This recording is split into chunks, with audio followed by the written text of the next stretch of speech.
My diagnosis changed my life professionally and personally. I think, personally, I did not think I would be 29 years old diagnosed with breast cancer, so it kind of gave me new perspective on the world and on my life and how important that is.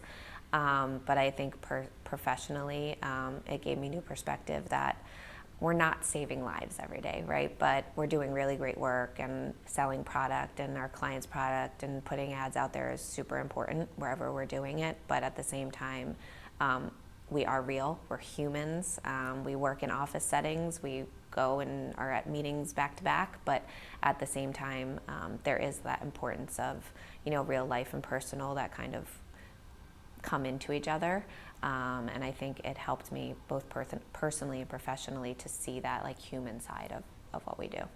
Breast cancer has definitely made me a better leader, and I think it goes back to what I mentioned before of the human element. I was able to kind of take a step back and realize, the importance of wellness for ourselves as well as, professional work.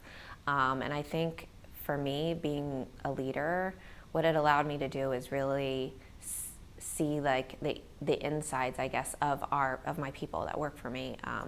Whenever anyone calls me with I have an issue or something, I'm like, health first, like personal first. And I think that is something that has helped me continue to lead, because I think my team appreciates that part of it. They know that they can call me and let me know when something is going on versus like being scared, right? And there's definitely, I think, some leaders out there that people are afraid to call to say, hey, I have an issue that I need to take care of. I need some time off of work. So I think breast cancer has helped me see that we have two sides and that we can play both sides and still be professional and successful and supportive of our team. My advocacy for breast cancer is I would love to help find a cure, right, with all the money that we've been raising. But ultimately, I think when I was diagnosed, I consistently said to myself, why me?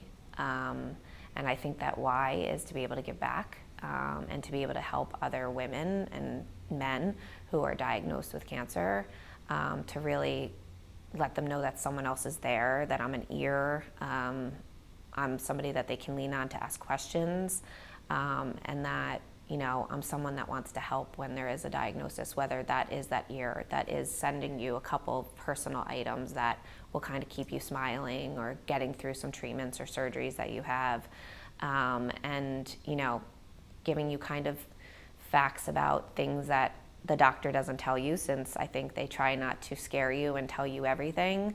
And so, being in it and out of it for 17 years now, I mean, I would say I'm out, but I'm still living with it, right? Like now I have the effects of my daughter, the effects of my son, the effects of myself as I am in menopause. And so I think that, just going through this and going through it as long as I can give back and help people at all different ages and all different scenarios of diagnosis. Kara, you're heading up to Berkshires next week for our Beat Retreat. What do you hope will be learned and shared there, both about your advocacy around breast cancer and as part of the discussions about the industry that you'll be having with your peers? I think when it comes to breast cancer, I hope that, and I saw a post of somebody on LinkedIn a couple weeks ago, but I hope that people know that it doesn't hurt to get a mammogram. What hurts is actually if you don't get the mammogram and you get diagnosed too late, right? Or diagnosed with a higher stage. So I think advocacy, being your own advocate, knowing when you need to go to the doctor, when you need to get checked, don't put it off. If you put it off, it only delays sometimes the inevitable, hopefully not, but it may. And I'm excited that, Andy and the Beat TV folks are all supportive of breastcancer.org, because it is an amazing organization.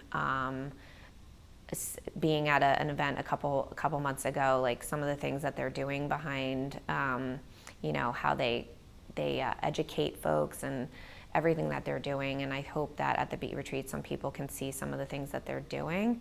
And I'm, the past few weeks, just seeing how much we can bring that personal and professional together in terms of, yes, I'm an advocate for breast cancer, I'm a survivor, but as well as talk about it in work.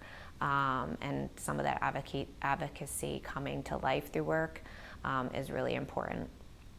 I'm really also excited about the Beat retreat in the Berkshires because I think some new topics are going to come to Beat. We've been talking a lot about measurement, connected TV, attention, and I think all of those are super important, right? And they're still here, and we're still talking about them, and we shouldn't stop talking about them until we find some resolutions. But I think there's going to be new topics that we talk about of how we're streaming through life and work, how we are, talking about AI and what it's going to do and how it's going to change. And there's just so many different things that happen every day in this business that are changing our world in terms of our media world, but world in general, that I think will be topics, and I'm excited to talk about them in a couple weeks.